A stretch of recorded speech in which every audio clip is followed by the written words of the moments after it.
Okay, guys, welcome to our newest podcast, or the newest Dragon Lair podcast, Chatting with K and G. I'm the G, I'm the K. and the G stands for Gabby. We used our first names. The K stands Imagine for that. And Casey, the K stands for Casey. So we wanted to talk to you guys today first about kind of what the show is about, and then we're going to introduce ourselves. And we have some special guests. Um, from our own very own Seagoville Middle School. So, Casey, why don't you tell us a little bit about the show?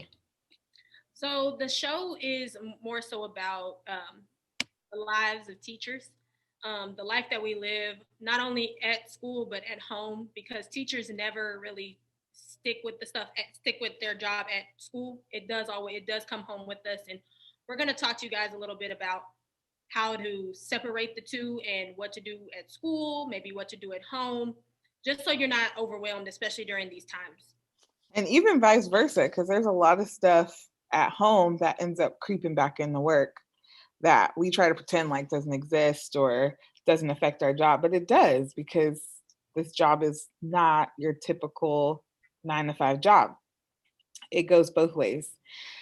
So yeah, we just hope to bring content and entertainment and facts to you guys, as it pertains to being a teacher anywhere, really, Dallas specifically, but anywhere. So to get to know us a little better, I'm going to introduce Casey first. And Casey was actually born and raised in Arlington, Texas, up the street from here.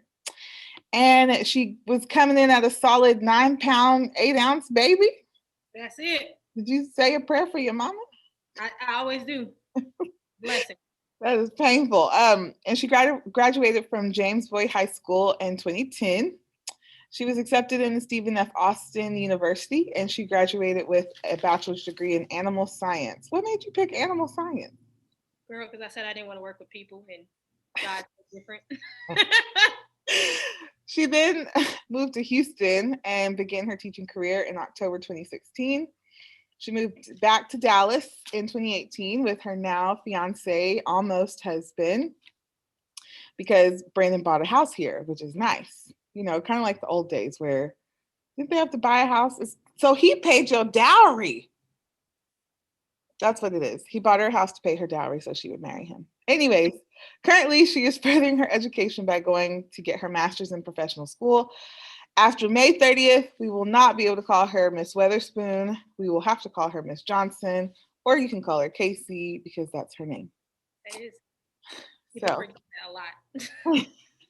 Well, the kids try to call me Casey, and I'd be like, I know.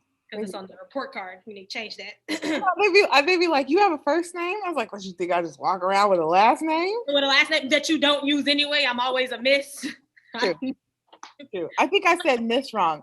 It's when it's Miss with the MS, how do you say it? Miss. And then MRS. Mrs. Mrs.? Mrs. I know. Isn't it crazy? I don't know. I don't like that. No, that's the way of the world. I know. I'm Mrs. Paolo. I've never told anybody that. I said I'm Miss Paolo. They might think I'm divorced. Anyways.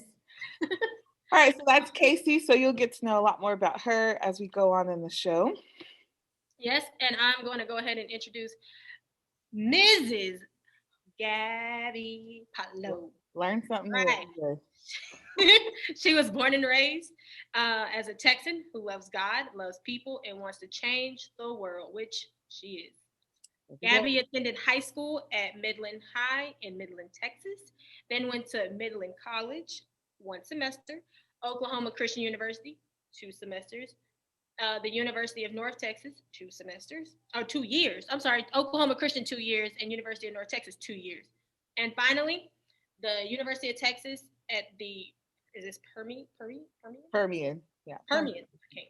Basin, a year and a half where she obtained her Bachelor of Science in History as well as her alternative certification. Gabby fills her days raising 5 children. 5, guys.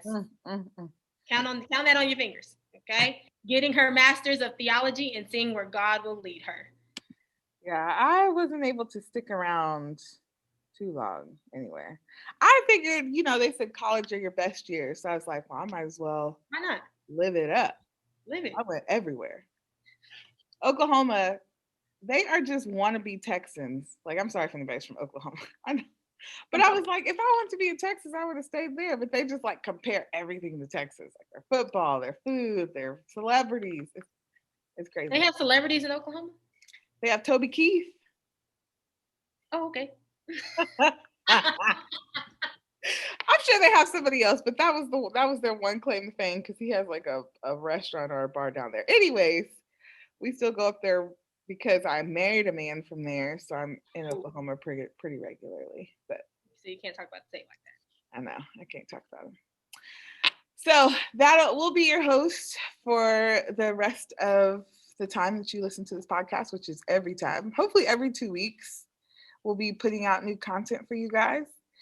This week we have special content, and we thought it was important to talk about, kind of where we are. I know a lot of work, and even at home and on the news, people are trying to like make us get past being in the pandemic, like just get past it. Mm-hmm. But nobody's really talking about like the effects of it or what it has actually done to us, like how we actually feel about life since the pandemic. And it has I think we haven't seen it yet, but I think it will have lasting effects on everyone's psyche and finances and relationships. I mean, so we brought some special guests to help us out with that. Let's give it up for Miss Cole and Miss Politos. Woo! Hey. Get one of those clapping machines. I know, that's why I was gonna start clapping myself, but I know when it was... There you see. So they're going to help us. They're going to help us walk through what all of this has affected us. But I want to introduce them a little bit. I'm going to introduce Miss Cole, just because I see her face first on the screen. You guys don't see the screen. But Ms. Cole has dedicated the last 15 years to helping understand or underserved students in Dallas Independent School District. 15 years. That is commitment. Like, that's longer than some people have been married. She has experience working with both elementary and middle school students, which was a passion she developed when she was in high school. So she already knew, like, coming out the gate, what she was going to do. She graduated from the University of Wisconsin-Madison with a degree in child development and uses those skills to support the student's social and emotional well-being. Her efforts have assisted students in making better choices that will support their future success. She believes that helping children learn their potential is the best way to break the cycle of poverty and learned helplessness, which is great. Yes. Great. So Ms. Cole is here with us. Hey, everybody. All right. Go ahead. Sorry, I keep interrupting Casey. No, you're fine. I'll go ahead and introduce Miss Politos. Toes. Oh, see, I like the sound effects. Yeah, I got to bring something, bring something extra, bring some pizzazz. All right. Miss Politos is currently a first-year school counselor with Dallas Independent School District. She received her master's in education and counseling from the University of North Texas and her bachelor's in psychology from the University of North Texas at San Antonio. It is a passion of hers to serve underserved students as she was once an underserved student herself. Through her experience, she learned the importance of having positive role models within the educational setting and how impactful it can be on overall development. Moving forward, Ms. Politos plans to continue working with underserved students while pursuing her LPC. Woo-hoo. What's an LPC? Licensed professional counselor. Oh, Got to make some shmoney. I know what. So it's slightly different than school counseling? Yeah, so you work in the community, and ultimately you can be in charge of your own schedule. And would it be a conflict of interest to see a kid and their parents? Yes. Would it? Yeah. But also, not if it was like family counseling? Well, if you had family counseling, so if you see them in the school setting, you definitely don't want to send them to yourself in your community setting. Oh, I can see how that would work. I can see that. Anyways, so thank you both for being with us, especially on this counseling week. Yes. Thank you for Counseling having Week us. 2021. It is National School Counseling Week, where we bring awareness to what school counselors do throughout the school, throughout the year. What do you guys do? Everything. Yes, I'm learning that. I was aware, but now I'm actually doing it. So They call us the heartbeat of the school, but we take care of a lot of the social emotional needs, but we also do a little focus on academics as well. I just found out that even as teachers, we can come and talk to y'all. Yeah. I had no. Do you know how many times I would have come and talked to you? I know Miss Cole sometimes don't want to open the door because I bet it knock knock. I sat in her office and cried, and they are great listening ears, and you know that what you say is going to be kept between those four walls in that room. Right. Yeah, definitely. There is definitely that confidentiality where we hope that you feel free and safe to kind of express yourselves and know that whatever you say in here, like she said, stays in here. Of course, we have our rules. If you're going to harm yourself, harm somebody else, or someone wants to harm you. someone's going to harm you, yeah. But other than that, if you need to go vent, tell me, ooh, Miss Weatherspoon did this to me. Ooh, I'm so mad. Well, let them know. Look, I'm gonna come talk to you after this podcast. Just kidding. All right. So speaking of which, segue into our topic today, which is COVID trauma and kind of how it has affected people in different ways. So let's just talk about like some of the causes or what people could attribute like kind of having COVID trauma to. Could y'all explain that? What sort of things are like we looking at that's sort of causing? Trying to see who's gonna start. So some causes of COVID trauma. Well, anything traumatic that's happening in. Sorry, I had to clear my throat. So causes of COVID trauma could be like, I don't know how to say it. There's going to be other causes tied into that. It's not going to be specifically COVID. You're going to have outcomes such as loss of a loved one, loss of a job, separation from families, and loss of socializing. So all of those things are going to occur, and they have been occurring for teachers and the population, really. And I think I also wanted to include income too, because if you lose your job, then you lose the finances, and then you're having a lot of additional things to worry about. So I was wondering, I feel truly blessed during COVID to have. We recently did lose someone to COVID on last week, but that was the first time. But when it happened, we were pretty okay. But I still feeling the effects of just not socializing with people. And I feel like it's not a valid complaint to bring up to somebody I'm sad because I don't see my friends, but literally I'm sad because I don't see my friends. Yeah. So is there any level of COVID that's too small to consider trauma? No, not at all. Because if you think about if you're getting your energy and your happiness from socializing with others, and then all of a sudden that's taken away and you can't interact with them, then of course that's going to add on top of all of your other daily stressors. And when you talk about trauma, it's different for every person. So something that could be traumatic for one person may not be traumatic for someone else. So for example, Paulo, you say that socializing kind of has affected you, but it has not to me. I mean, I'm a social person, but I'm also truly a homebody. So I like staying at home. And so it didn't bother me as much. But that's not the case for a lot of other people.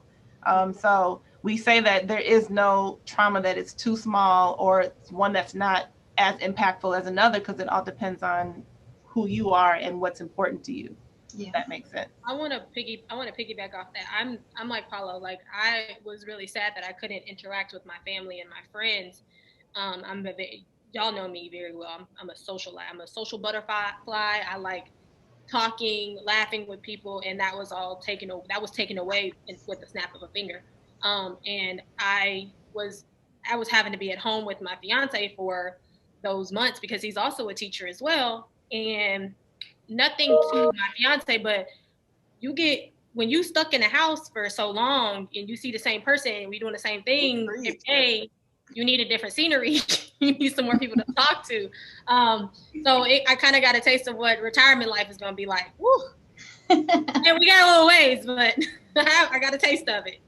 Yeah, I would say the same. Like, and then seeing my kids, and I know like my personal kids were struggling with it, but I was struggling with having to like make breakfast, lunch, and dinner every day, and that sounds crazy, but I'm like, y'all shouldn't eat this much. This is too much food. Put it down. No, you can't have no snack. But you know, literally, a lot. It was a lot. Yeah. So like, there's no. So what I hear you saying is like it's complicated. It's like no set list of causes or how it'll affect you. Like everybody's experience is different, right? Mm-hmm. Yeah. Lordy. Would be some ways to counteract that, especially someone going through trauma, especially right now in these times of COVID trauma. What are some ways that or tips that people can use to help cope with what they're going through? Well, in response to yours specifically, I would just say, Ms. Weatherspoon, just communicating with your partner about, hey, let's make our own space or whatever works for y'all. Making a schedule if that works, because things do become redundant. It's happening over and over again. So just having that communication, but effective communication, and I think that's difficult too. What's effective communication? Because I communicate all day. Oh, one moment. Sorry. I would think that would mean like making sure that you're getting something out of the conversation. I don't know. I'm not a counselor, so I'm in training to be one, but I think that like making sure that you have an outcome for it, right? I'm like, yeah, but also like being able to express yourself, being like open and honest, but then also being able to receive somebody else's honesty and their openness. So it's not, rushing to judge or rushing to get upset because their feelings are just as valid as yours, even if you don't agree with them. Because it's always based off of the person's perception of the events that happened or what's going on. And so if you don't communicate, like you don't understand where that person is coming from. And so being able to not only talk, but it's very important, equally important to listen. Yeah, I would say just understanding like how they deal with conflict and stress themselves. So my boyfriend, he's very avoidant, so he won't talk about anything on his mind. And then I'm very in tune with my emotions. I don't go around just being all emotional, but I know when I'm feeling a certain way that I should express it. So I noticed, I think on Friday, he was being grouchy, and I was like, what's up with you? Why are you giving me attitude? He's like, he just kept repeating the same things. Like, I do the same things every day. I have nothing new to talk about because he works from home. Oh. And I was like, you sound miserable. So we were joking around, and then ultimately we ended up just having a good weekend. So it worked out. His trauma, even though it seemed like a blessing to work from home. Yeah, so I have nothing to complain about. I get to relax. I wake up. I do my work. If something comes up at work, I'm able to just fix it. But he's tired of doing the same thing. Yeah. So what are some symptoms that you look for in people or we should be looking for in ourselves to know that they might be overwhelmed with the backlash from COVID or, all the effects COVID has had? What things should we look for to know, or in ourselves to know this might be too much? Yeah. Well, I think like one of the things that you would notice is a change in your behavior. like whether your eating patterns have changed, if you're eating more, eating less, if you're sleeping more, sleeping less, if you just are kind of being withdrawn from, you know, activities that you would normally really take joy in, but, you know, kind of wanting to be by yourself and not enjoy, I guess, the company of others or the ability to do these activities that you would normally find joy in. Yeah. Just going away from the norm. Yeah. Going off of what Cole said. So if I like stopped, I don't know what I do every day. Eating, I eat a lot. But if I stopped eating and I dropped 100 pounds, y'all would come check on me. Yeah. Probably before that. Yeah. If you're not eating, you would probably have low energy. Oh, true. Yeah. Do you think some people might shy away from looking at the symptoms or what's triggering them because of a potential mental health diagnosis? Yes. I believe that, and just even identify or saying that something's wrong or different with them. So, like my boyfriend, I was like, "Why are you giving me attitude? Why don't you just talk about it?" And he said, "He's not not appropriate word." I just laughed about it. Yeah. Yeah. So it could be based off of your gender, but I know, like, especially in the African American community, you just really don't. It's not something we really Like talk you don't about. go to the therapist. Mm-mm. Yeah.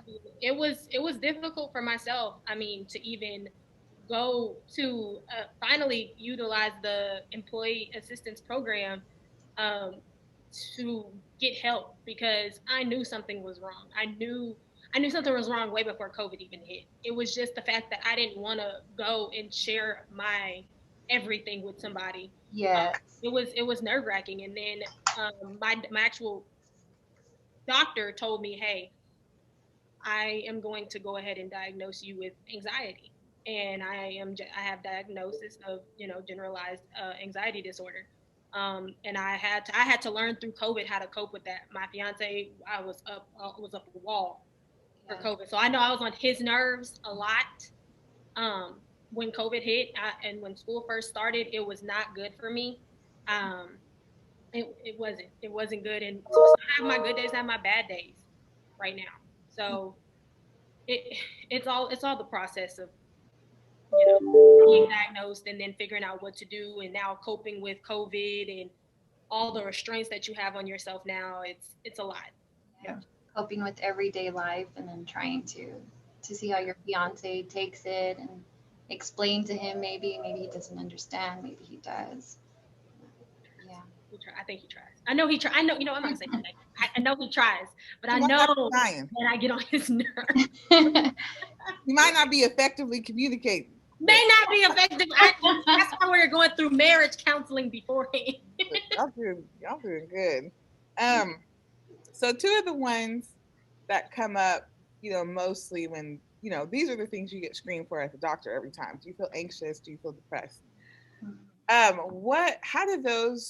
do you know the difference between just experiencing bad trauma, having depression, or having anxiety, Ms. Cole? How would you tell the difference between when to get help?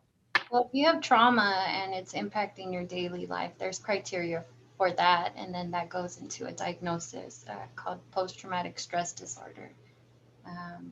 But in terms of anxiety, there's a whole criteria that you need to list, because there's a difference between being scared of speaking publicly, like maybe your heart rate elevates, and then having these criteria. But it is an exhaustive list. I don't know if I should go through it right now. But yeah, you do need that. If you would want me to go through it, I can. I have it right here.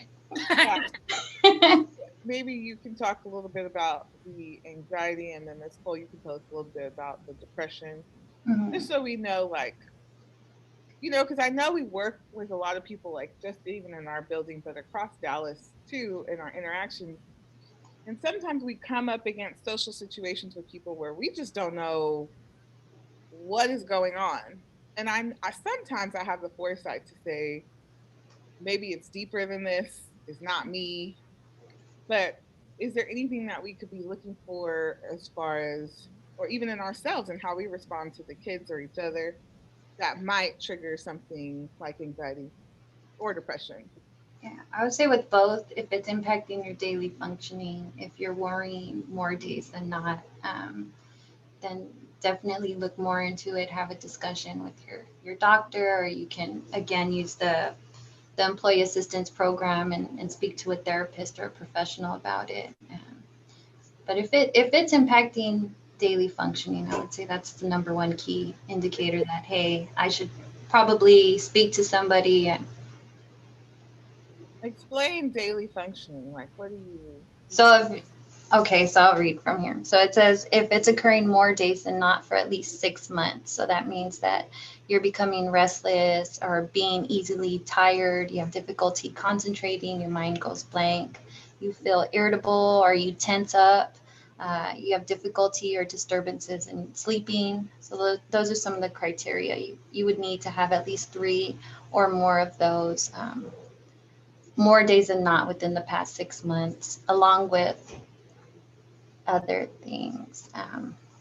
So if it impacts daily functioning, it means that you can't get through a day as you probably normally would have in the past. So you have these worrisome thoughts. You're just tensed up all the time. And so like it can even start like as early as like trying to get out of bed. Like, is that a difficult task for you to do? Can you even get out of bed, or do you just feel kind of confined and stuck in that spot? So it can be something as little as that. But it is also important to note that sometimes some of these, the symptoms are kind of similar. Like you might find some that are in depression that are very similar to what you find in anxiety. That's why you don't like just self-diagnose and say, oh, I've been sad for 6 months, so maybe I'm anxious or maybe I'm just depressed. It's important to go talk to somebody so that you can get the proper diagnosis, so that you get the proper treatment. You know, that is very true. I had not self-diagnosed. I had diagnosed my own husband a long time ago. I did. I told him, I said, you are depressed. Like, you've got to go get help, blah, blah, blah. And he was just like, he just thought, okay, maybe I have depression. He finally went, he has social anxiety. Like, totally different. Yeah. And so they're different coping skills, obviously, for depression Right. and social anxiety. He doesn't have like generalized anxiety about, it's even different than anxiety. It's social anxiety, and it's very specific. And I just knew I knew. I knew what he had, but I was very, very wrong. So I could definitely empathize with the symptoms looking very similar, but being totally different. I think you often hear that with bipolar as well. Like, oh, they go from a happy mood to a sad mood, then they're bipolar, and that's not the case. It's between depressive episodes and then manic episodes, and then also it's schizophrenia. They say they have split personalities when it has nothing to do with that. So just don't believe the stuff on TV, basically. Yeah, don't believe it. Oh, the counseling on TV is the worst. Hollywood. Oh my goodness. I like I'm like, no, you can't do that. Who do you like? Rihanna Fix My Life. Oh, I like her too. I watch her all the time. I cannot watch her anymore. She gives me anxiety sometimes. It's just like her tactics, her techniques of trying to like give someone or provide therapy. It's just like, no, the worst of the worst is Dr. Phil. I feel like he's like messing people's lives up. Like, I'm like, this is not healthy. This cannot be right. No, but I feel like sometimes you have to bring a different approach than what they're used to, because I guess, I don't know. I think the reason why I appreciate her show is because she tries to get to the root cause. Because once you can figure that out, then you can start to make the changes to kind of break she calls it, what did she call it, Paulo? The generational curse. Yes. So that's true. And she does focus on family systems. But if a teacher thought, maybe I might need to look into this, where would they even start? Like, what what should they even do? So I sent an email out. I sent an email out earlier this school year, which some people Let didn't. me tell you about Miss Polito's emails, okay? So Miss Polito sent an email out one time by accident that had a red receipt on it. I didn't know. Did y'all know admin can send out an email to see if you opened and read their emails? Well, I think everyone can do it. I can? Yeah. Show me that. So she saw that, I think 30 seconds after she sent it, I deleted it. Without reading. Without reading it. So if you missed this email from Miss Politos, please do not feel bad or ashamed. She's going to send it again. Yes, it talks about the employee assistance program, and just I think it was a banner or a flyer that gives you just different ideas to cope. Some may work for you, some may not. But the employee assistance program was on there, just a description of what the district offers. When I called, there was not a wait list. You do get 6 sessions depending on your presenting concern. So what's really bothering you. So you may get more than 6 if needed. What else? And I also had a video just describing how to access the employee assistance program. So you could do it through phone. And if you're not comfortable with speaking to somebody, you don't feel like you're ready for it, there's also something called LifeWorks. And so they're self-paced modules that you can go through, but it's based off of your concerns. So if you're feeling stressed with work, you're going through divorce, there's a self-paced module for that. So I'll go ahead and send that back out. Yeah, that's great, because I have the little the little piece of paper that was given to us on my computer. I already used my 6 sessions prior to even us coming back to school, because I know, like I said before, I knew I needed it. At that time I wasn't ready to receive the help, but now going to a counselor. I absolutely love her. Like, yeah. She is amazing, and she's done wonders as far as my anxiety is concerned. Like, I mean, this may be a lot, but I don't even sit in the front seat of the car. I sit in the back seat because of how high my anxiety is in the car. She's teaching me methods on how to work to sit in the front seat, or how to like calm myself if I am. So don't think that you're not going to receive the help that you need. And in the first counselor that you may go to may not be the person for you. Shop around. Right. Yeah. And I'm glad that you brought that up, because I wanted to say that everyone is not going to be a good fit for you. So if you go to someone and you're like, this isn't working for me, don't feel bad that you ask for somebody else to speak to, or ask for recommendations of other therapists, because this is really about you and your growth and your progress. And you don't want to be limited because you didn't necessarily believe that this one person in particular could assist you. Yeah. So I can call and use the employee assistance, even if I don't think I'm depressed or anxious. I just want to talk to somebody maybe and see about some of the things I'm worrying about. I can still call them. Yeah.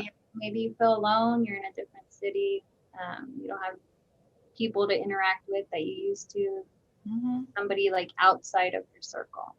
Right. And I wanted to tell a story. So I was required to take 6 counseling sessions for my counseling program. And I was like, oh, I don't want anybody in my business. Right. So it was, yeah. I was like, I'm not going to tell anybody my problems. But I ended up just speaking about surface level material, meaning like, oh, my day was fine. I was doing this, and that. And I ended up realizing that the way that I was coping with the stress in my life was not the proper way to do things. Still kind of difficult for me to open up to people, but I do it if I feel that it benefits me and if I can trust that person. Mm-hmm. And, you know, one of the things that I've noticed about being able to open up is like, it's like you feel you have a lot of, like your heart is heavy, like you just feel heavy. And as soon as you start opening up and kind of, you know, expressing yourself, for me personally, I don't like to say me personally. Personally, it makes me feel like a weight has been lifted and I feel a little bit better. And so I definitely would recommend using this employee. Oh, listen to me, I almost forgot what it was called. The EAP. Employees. Assistance program. Yes, sir. Yes, ma'am. Yes, ma'am. I found a program too, not to knock the employee assistance one. I'm going to give that one a try because I was paying for, which it was still beneficial. I was paying for BetterHelp. It's Mhm. the app that you use that assigns you a counselor, and you can see them as many times as you want. You can actually journal, and then your counselor reads the journals, and then y'all talk about them. It was great. It was just a little expensive, but it was worth it. I found out when I was leaving, they're like, "Oh, we have a financial assistance program." I was like, "You need to tell me that on the front end, Yeah. not on the back end." When After I spent all this money. Subscription, but it really did help because I think I was just going through a little bit of. I was anxious about getting sick at work, and so it's just really affecting how I viewed work and how I viewed the kids. Like, people know I usually decorate my room like it looks like somebody's house. And this year I have just like scaled it down because I was just so afraid that the posters on the wall was going to spread corona. I don't know, like, something. So I went and talked to them, and we dealt with a lot of negative self-talk. Yeah. I didn't even realize that was a thing. I didn't realize that you could talk negatively to yourself and like believe yourself until I was talking with this counselor. So it was very, very helpful. I didn't get diagnosed with anything. She probably could have diagnosed me with quite a bit, but she didn't. She just worked on, kind of the things that were bothering me. And then she, it was great. I would recommend that. I also like when like the see, maybe it was anxiety. I'm a self-diagnosed myself since I already diagnosed. Don't do it. At night I would have a hard time sleeping, worrying about work, worrying about my kids getting COVID at school, worrying about everything. And so I started listening to Abide's sleep meditations. And I like before I knew it, I was asleep. And I remember listening to one of them during the day, and she was like, "You're already asleep right now." I had never heard that part until I was listening to it when I was awake. But yeah, she says at the end, "You're probably asleep by now." And then like continues to give you like positive affirmations. So it's great. Those are two things that I've used, but I'm definitely about to use the employee assistance program. Maybe I'll follow up in our next podcast and I'll let you know how it goes. Yeah, do it. I encourage it. The best thing in your life. So with coping, so like I said, with my counselor, we talked about coping strategies for this negative self-talk, like these bad scenarios. I was just like cooking up scenarios in my head. She's like, we gotta bring that down. And so one of the things she told me was to have pre-written affirmations about my day and about my kids on my mirror in the bathroom, and just to say them every morning. And she said, you're not going to believe them at first, which I didn't. But she said, over time, they'll start to become internalized, just like the negative thoughts. So that was a great coping mechanism for me, for my specific situation. Are there like general coping strategies that you would have for someone who's maybe not going to seek help or talk to someone? Mine is exercise. But at first, I was not coping properly. So exercise, it sounds like, oh yeah, I'm gonna get my blood pumping, I'm gonna clear my mind. But when I started, I felt a need to incorporate that into my schedule. So if I missed my moment or time to exercise, if I woke up too late or I was tired after work, then I didn't feel good about myself. So I did want to just note that coping should feel relieving. And once it starts bringing on these negative feelings, and you're probably not engaging in healthy coping mechanisms. But yeah, it was like a must. I need to do this. I need to do this. But now, like if I miss a workout, I'm like, all right, fine. Cool. So there are good coping mechanisms and negative coping. I mean, I know I read an article that said the number one coping mechanism for teachers. Do y'all know what it is? Have you heard of it? No. Tylenol PM. What? Yes. Just go to sleep. I have some of them. Even I though have some Tylenol PM in my cabinet at home right now. Oh, I have one of those. I don't have that. You don't have any? No, I just there's nights where I'm telling you, like, I'm a zombie and I'm still pumped up in the morning. My kid's like, what do you got going? Some nights I just don't sleep. You need some Tylenol PM. Now, I'm not encouraging the negative.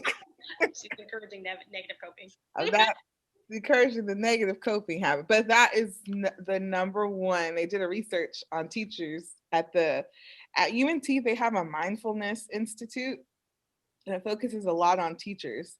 And they did research, and the number one ways that teachers are coping with life is Tylenol PM. Because the problem's still there. I think another thing is to actually process. And I know it sounds easy, but you have to actually sit with your feelings and just figure out what's coming up for you due to this experience. Like, what do you mean? I've heard people say that. Process. I am processing it. Yeah. I'm like, I sat with it. Now I need it to go away. Yeah. Yeah, but it's like a process to get rid of it. Like, I mean, when my father passed away at the age of 6, when I was 16, I hadn't processed his actual death until I was in my 20s. I didn't know it. I did not know. And you just, because I didn't want to think about it. I put it in the back of my mind and left it alone. So, I mean, processing, it takes a while, and some people like stuff done fast. Yeah. And it doesn't happen like that. Yeah. So with me, my best friend passed away, and that was like everything. The person you call when anything happened, just being on the phone, just breathing, just doing random things, you know? So she left, and I was just kind of like, what am I supposed to do? And then I was forced to go into those counseling sessions, and I didn't want to talk about that. And so ultimately I had to. And I mean, to this day, I'm still processing like what it means, how I'm moving on with life, how I can continue to have her memory and be involved with her daughter, and just how it impacts me all around, and then how I interact with others because of my experience. So processing what I'm feeling, how I interact with others, I don't know. It's just a lot. Does that make sense? Yeah. So, Ms. Cole, do you think it's better to process alone or with someone? That's a good question. Politos? No, I'm just kidding. All right.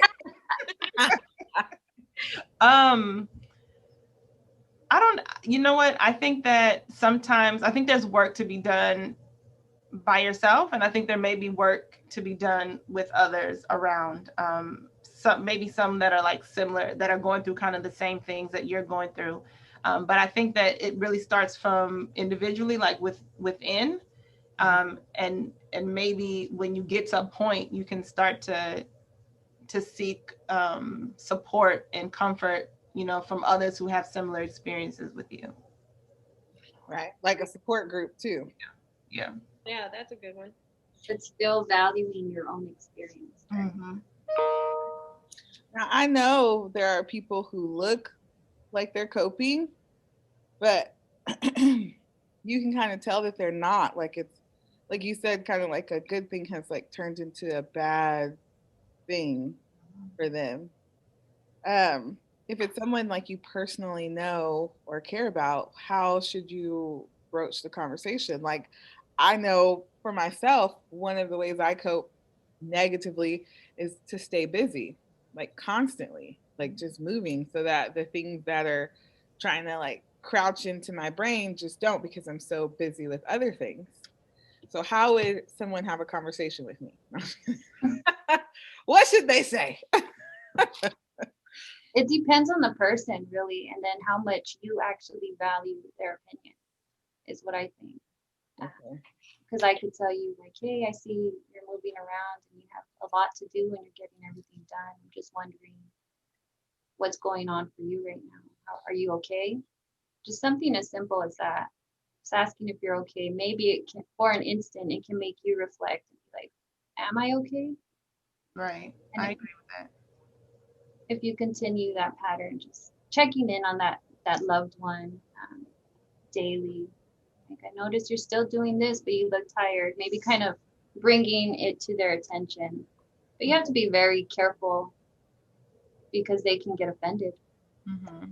Mm-hmm. And I don't know, I think I would kind of approach it in a way, it's like, hey, I remember when you used to be like this way, but now I'm noticing that you're doing this way, and then you ask the question, are you okay? Like, is there anything you want to talk about? I'm here for you.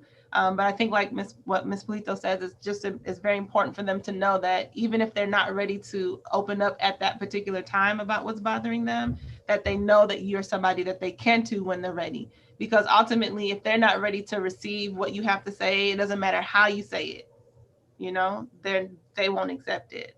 So the person is going to have to be in a space to want to hear that information. But letting them know that you are concerned and that you're there for them whenever they're ready, I think is definitely the first step.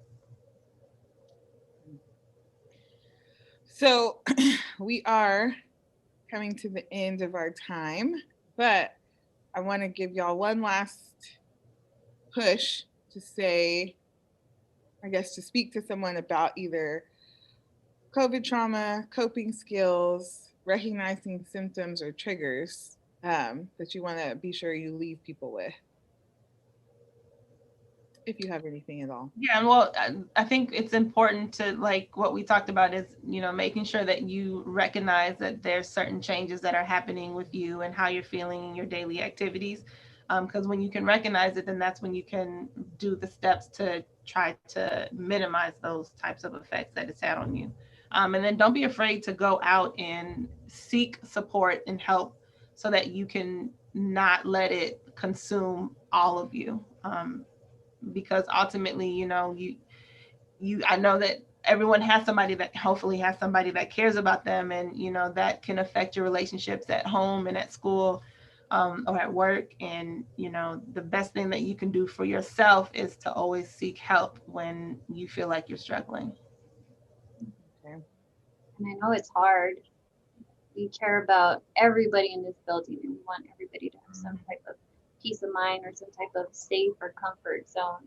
So if you're feeling lost about anything, you don't know where to go, you just feel alone, just come and talk to one of us, and we can point you in the right direction.